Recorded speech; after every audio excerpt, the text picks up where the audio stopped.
పంపిస్తే ఆయన సైలెంట్గా ఉండకుండా మొత్తం డిప్లొమసీతోని అన్ని దేశాలను బ్రిటిష్కి వ్యతిరేకంగా ఉండేటటువంటి అన్ని దేశాలను కూడగట్టి మాకు బ్రిటిష్ నుండి స్వతంత్రం కావాలి, మీరు మాకు సాయం చేయండి అని ఒక టాక్ట్ఫుల్ యాటిట్యూడ్ యూత్లో ఎట్లా ఉండాలని చూపించినటువంటి వ్యక్తి.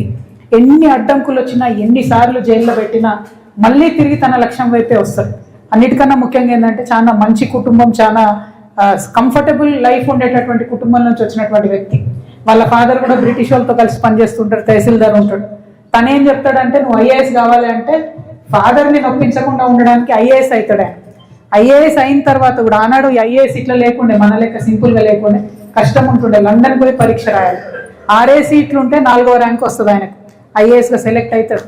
సెలెక్ట్ అయిన తర్వాత కూడా ఒకటే తన మాట చెప్తాడు, ఇది నా లక్ష్యాన్ని పూర్తి చేయదు, నా లక్ష్యం భారతదేశ ప్రజల కోసం నేను పనిచేయాలనుకుంటున్నా. నేను బ్రిటిష్ గవర్నమెంట్లో ఐఏఎస్ అయితే బ్రిటిష్ వాళ్ళతో కలిసి నా ప్రజల్ని పీడిస్తే తప్పితే నా ప్రజల కోసం పనిచేయను, కాబట్టి నేను వదిలేస్తున్నాను. సెలెక్ట్ అయిన తర్వాత ఐఏఎస్ వదిలేసి ప్రజల కోసం వెళ్తాను. అంటే ఆనాటి నుండి ఈనాటి వరకు కూడా త్యాగం చేసినటువంటి వాళ్ళు, లక్ష్య శుద్ధి ఉన్నటువంటి వాళ్ళు, చిత్తశుద్ధి ఉన్నటువంటి వాళ్ళు చరిత్ర రాస్తారనేటటువంటిది నేతాజీ సుభాష్ చంద్రబోస్ దగ్గర ఈ రోజు ఉన్నటువంటి మనందరం స్ఫూర్తి తీసుకోవాల్సినటువంటి అవసరం ఎంతైనా ఉన్నది. ఇంకొక మాట, ఇవాళ ఉండేటటువంటి రాజకీయ నాయకులు అనేక మాటలు మాట్లాడతారు, కానీ మేము మా ఆడబిడ్డలం రోడ్డు మీదకి ఎక్కి ధర్నాలు చేసేంత వరకు కూడా మాకు 33% రిజర్వేషన్ ఇవ్వలేదు. కానీ నేతాజీ సుభాష్ చంద్రబోస్ గారు ఆనాడు తాను దేశం బయట ఒక 40,000 మందితోని ఆజాద్ హింద్ ఫోర్స్ అనేటటువంటి ఇండియన్ నేషనల్ ఆర్మీని నిర్మాణం చేస్తే అందులో రాణి ఝాన్సీ లక్ష్మీ రెజిమెంట్ అని పెట్టి అనేక మంది ఆడబిడ్డలను కూడా సైన్యంలో రిక్రూట్ చేసుకున్నటువంటి వ్యక్తి. అంటే ఏదో మాటలకు మీదికి రిజర్వేషన్ కోసము పొజిషన్ ఇవ్వకుండా నిజంగా ఆడబిడ్డల చేతిలో గన్ను పెట్టి తుపాకీ పెట్టి పవర్ ఇచ్చి కొట్లాడమని ధైర్యం ఇచ్చినటువంటి వ్యక్తి నేతాజీ సుభాష్ చంద్రబోస్. అటువంటి వ్యక్తి యొక్క స్ఫూర్తిని ఖచ్చితంగా మనం తీసుకోవాలి. మరి మాటికి చీటికి పేర్లు మార్చేటటువంటి ప్రభుత్వాలను చూస్తున్నాం మనం. అనేక పేర్లు మార్చుకుంటూ వస్తున్నారు. కానీ నేతాజీ సుభాష్ చంద్రబోస్ గారిది మన సంపద, చరిత్ర, మన భారతదేశ చరిత్ర. ఆ చరిత్రను కాపాడుకోవడానికి పేరు మార్చమని అడుగుతున్నాం మనం. రాజకీయాల కోసం అడుగుతలేము. ఏదైతే అండమాన్ నికోబార్ అని ఉందో అది పెట్టిన పేరు ఎవరు పెట్టింది? బ్రిటిష్ వాళ్ళు పెట్టిన పేరు. అది మన ఇండియన్స్ పెట్టుకున్న పేరు కాదు. ఇండియన్స్గా మనం నిజంగా బ్రిటిష్ రాజ్యం వద్దు మనకు అనుకుంటే మాత్రం నేతాజీ సుభాష్ చంద్రబోస్ గారి గౌరవార్థం ఆజాద్ హింద్ అని పెట్టాలనేటటువంటి విషయాన్ని నేను మరొకసారి డిమాండ్ చేస్తూ ఉన్నాను. ఇది కూడా ఊరికే అడగడం లేదు.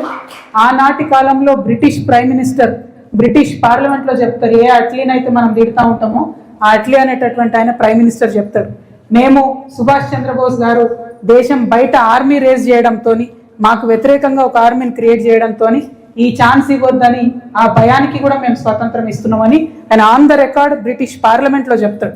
అటువంటి గొప్ప వ్యక్తిని డెఫినెట్గా మనం సంస్మరించుకోవాలి, వారి జ్ఞాపకార్థం ఉండాలి.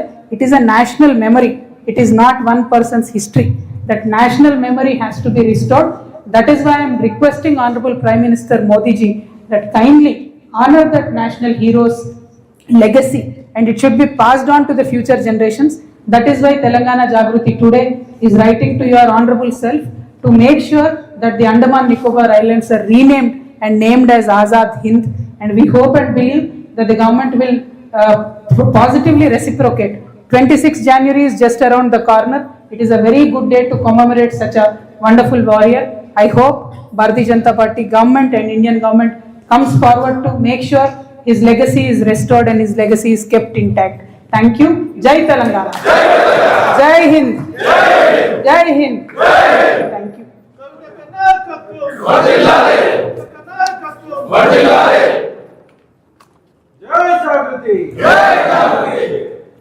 ఇది కాపీ ఇస్తాం మీకు అందరికీ, మీడియా మిత్రులందరికీ.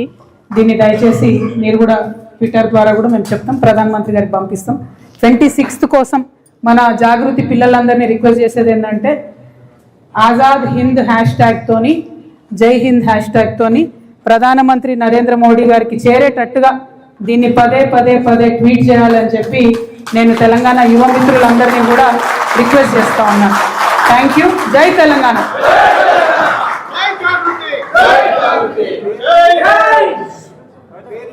పేర్ల విషయంలో చర్చకు వచ్చింది కాబట్టి నిజంగానే కాంగ్రెస్ వచ్చిన తర్వాత చాలా చేంజ్ చేశారు.